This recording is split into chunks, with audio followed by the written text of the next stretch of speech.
Hey guys what's up, क्या हाल चाल। आशा करता हूँ सब लोग खुश होंगे, अच्छे होंगे, सबकी तैयारी अच्छे से चल रही होगी। और ये मुस्कुराता हुआ चेहरा आपके लिए ही है ना।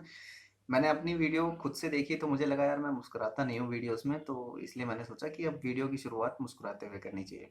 आज की वीडियो फिर से वही इंपॉर्टेंट बात पे है कि अगर एनटीपीसी निकालना है तो इस वीडियो को जरूर देखना। ये भाग 3 है। आज मैं स्टार्टिंग पॉइंट बताऊंगा कि करना क्या है। देखो, बहुत सारी चीजें देख लेते हैं, सुन लेते हैं, ये किताब पढ़ना है, वो किताब पढ़ना है, इसका कोर्स खरीदना है, इसकी पीडीएफ खरीदनी है, बहुत सारी चीजें हम देख लेते हैं। लेकिन एक्चुअल चीज क्या है, हमें शुरू कैसे करना चाहिए। अभी भी कुछ आता पता नहीं है परीक्षा का कि कब होगा। अगर आपने एनटीपीसी का फॉर्म भरा है और आपके पास प्रिंट आउट है और आपके मन में है, दिल में है कि मुझे एनटीपीसी में टीए सीए बनना है, स्टेशन मास्टर बनना है, एएसएम, एनटीपीसी एकदम आपके दिमाग में छपा है कि मुझे निकालना है। लेकिन अब निकालना कैसे है। आप लगभग 1 साल से आप कर रहे हो। कभी आप कुछ पढ़ते हो, कभी आप कुछ पढ़ते हो, कभी कुछ पढ़ते ही नहीं हो। 3-4 दिन, एक हफ्ता मजे में रहते हो कि चलो अभी परीक्षा तो आ नहीं रही है, जब आएगी तब पढ़ लेंगे। लेकिन एकदम से घर में कुछ ऐसी बात होती है, कुछ समस्या होती है, पैसे की प्रॉब्लम होती है, या 4 लोग कुछ कह देते हैं, या घर में माँ बाप बहन भाई कुछ कह देते हैं। फिर आपको याद आता है कि नहीं यार, रेलवे में नौकरी चाहिए, एनटीपीसी निकालना है। और फिर उस जोश जोश में फिर शुरू करते हो कि, और फिर जब अपने स्टडी टेबल पे अपने रूम में या किताबों के पास बैठते हो, फिर वही चीजें सोचते हो कि अब करूँ क्या। फिर आपके पास ऑप्शन क्या आता है, डायरेक्टली यूट्यूब पे डालते हो, fuck fuck fuck fuck, NTPC reasoning, NTPC ये, एनटीपीसी वो, और फिर उसको देखना स्टार्ट करते हो। ये सारी बातें आप समझ रहे हो कि मैं क्या कह रहा हूँ। मैं कह रहा हूँ कि एक रिदम के तौर पे, एक फॉर्मेट के तौर पे मैक्सिमम लोगों की तैयारी नहीं होती है। तैयारी कब उनके उनका हाइपर पॉइंट कब पड़ता है, जब उनको कोई पिंच करता है, जब उनको कोई बोलता है। जैसे मैंने बताया कि घर में कुछ समस्या हो, जैसे कभी कभी सबसे चीज बड़ी जो है वो पैसा।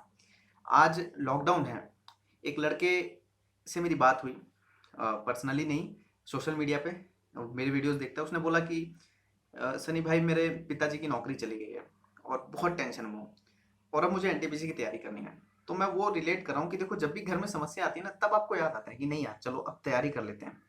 ये तो शुक्र मनाओ, इतना समय आपको मिल रहा है।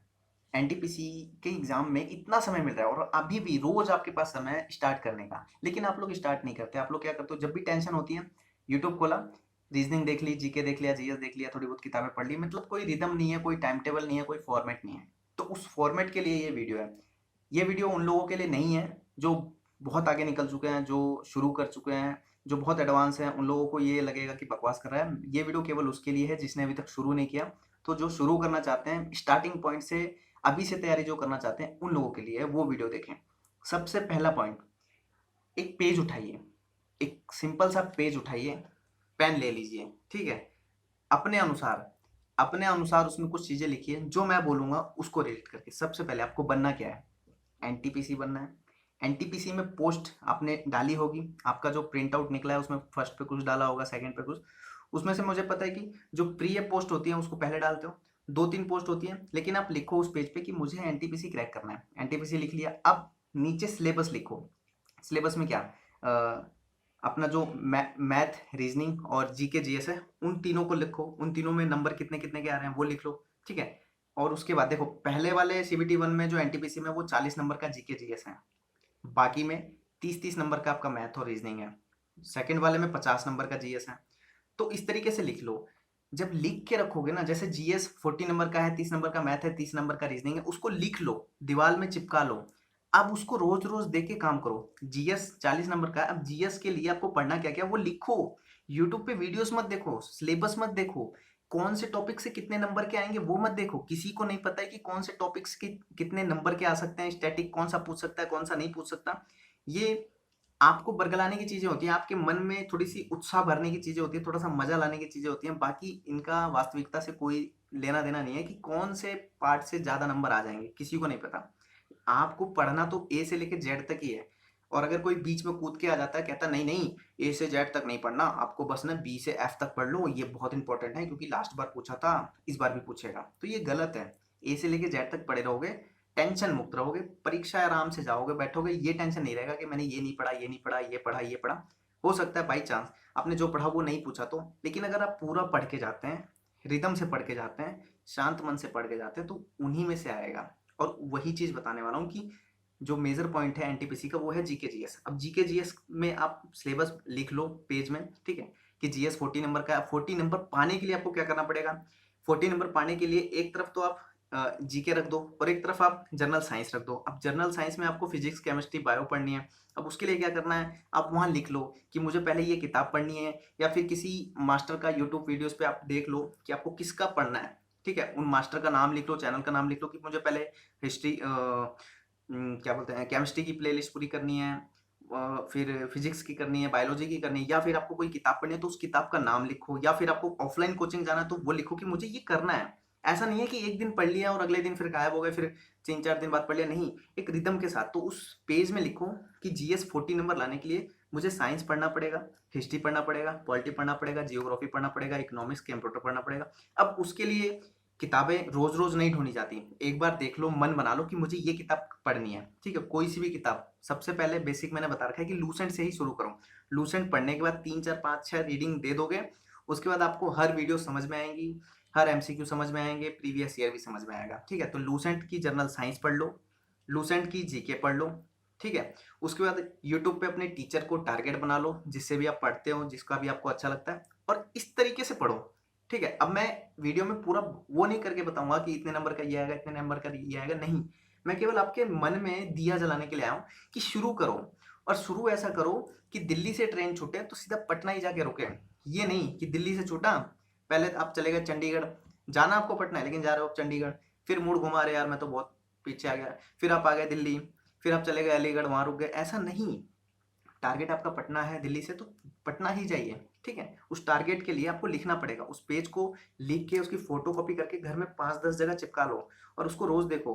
क्योंकि जब आप खुश होते हो ना, घर में कोई समस्या नहीं होती, आपका दाना पानी खाना बिल्कुल बिल्कुल प्रॉपर चल रहा होता है, घर में कोई भी टेंशन नहीं होती, तब आप भूल जाते हो कि आपको पढ़ना भी है, आपको तैयारी भी करनी है। लेकिन जिस क्षण माता पिता कुछ बोल देते हैं या आपस में कुछ चीजें हो जाती हैं, कभी पैसा नहीं होता घर में, कभी कोई कर्जदार आ जाता है मांगने, बहन की शादी करनी है, कोई भी टॉपिक उठ जाता है घर में, फिर आपको समझ में आता है कि सरकारी नौकरी चाहिए यार, एनटीपीसी का फॉर्म भर रखा है, तैयारी कर लेता हूँ।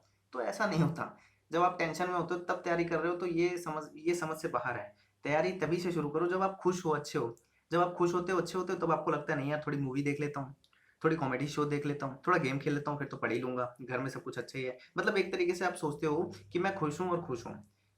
लेकिन जब आप खुश हो तभी बहुत अच्छा टाइम है पढ़ने का, ठीक है। तो एक पेज बनाओ, अपना टाइम टेबल सेट करो कि मुझे इतनी देर ये बुक पढ़नी है, जैसे कि मुझे 2 घंटे कंटिन्यू लूसेंट पढ़ना है, 2 घंटे मैथ लगाना है। मैं एवरेज बता रहा हूँ, 2 घंटे पढ़ना नहीं, ऐसा नहीं है कि 2 घंटे पढ़ो, 20 मिनट भी पढ़ो, 30 मिनट पढ़ो, जैसा आपका टाइम हो। आप काम करने वाले हो, आप स्टूडेंट हो, आप घर में रहते हो, आप अपने अनुसार से बनाओ कि मुझे 20 मिनट 30 मिनट लूसेंट पढ़नी है, 20 मिनट 30 मिनट स्पीडी पढ़नी है।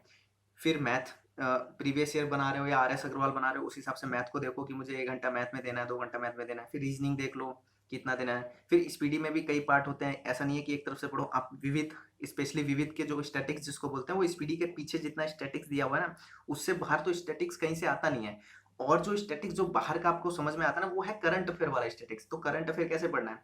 न्यूज़पेपर तो पढ़ नहीं सकते, क्योंकि न्यूज़पेपर उतना सारा पढ़ना इम्पॉसिबल है कि रोज रोज न्यूज़पेपर पढ़ो।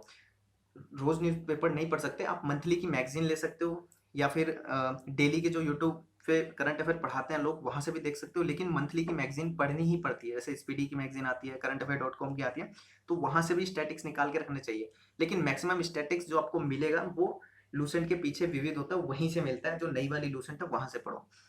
हालांकि मैं ये सब अलग से बता रहा हूँ, मेरा मोटिव था कि आपके मन में दिया जलाऊं कि आप शुरू करो, और एक बार शुरू करो तो अच्छे से शुरू करो। और उसका जो मेन पर्पस था वो था पेज। उस पेज में लिखो, दीवार में चिपका दो, और रोज उसको देखो, और अपने टारगेट को लिख के रखो। मन में मत सोचो कि मुझे मैथ भी पढ़नी है, रीजनिंग भी पढ़नी है, मतलब मन में तो बहुत सारी चीजें यार, पूरे ब्रह्मांड है आपके मन में। लेकिन जब आप लिख के रखोगे ना, देखो इस तरीके से लिख के रखो, मैं दिखा देता हूँ। ये इस तरीके से पेज पेज में लिख के रखो। ये मैंने कुछ नंबर्स लिखे हुए हैं, ये वो नहीं है, ठीक है। जैसे कि इधर ये पीछे मैंने कुछ चिपका रखा है, इस तरीके से लिख के रखो, और इसी को डेली देखो। उससे आपको पता चलेगा कि मेरा काम कहाँ तक पहुँच रहा है। जब एक अच्छा घर, एक अच्छी बिल्डिंग बनाई जाती है, तो उसका ब्लूप्रिंट, उसका मैप बनाया जाता है। उससे पता चलता है कि मेरा इतना काम हो गया, इतना बचा हुआ है, इतनी ईंटें लगेंगी, इतना सीमेंट लगेगा। अब ऐसे ही अंधाधुंध गोली मारे जा रहे हो तो कुछ पता नहीं चलता।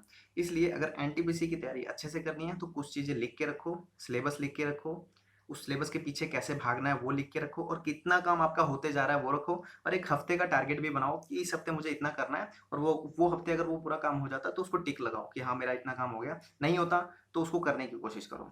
ठीक है, तो आज की वीडियो इसी पे बेस्ड थी, और मैंने किताबों की बहुत सारे लिंक नीचे दे रखी हैं, लूसेंट की हैं, RS अग्रवाल की हैं। बेसिक जो नीड इन्हीं किताबों से होती है। इन किताबों को जब पढ़ोगे तभी आपको यूट्यूब की क्लासेस में मज़ा भी आएगा और समझ भी आएगा। डायरेक्टली यूट्यूब की क्लासेस से पढ़ोगे तो मज़ा और समझ दोनों नहीं आएगा, और फिर आप टेंशन और डिप्रेशन में ही रहेंगे। ठीक है, तो आज की वीडियो में इतना ही। जय हिंद, वंदे मातरम।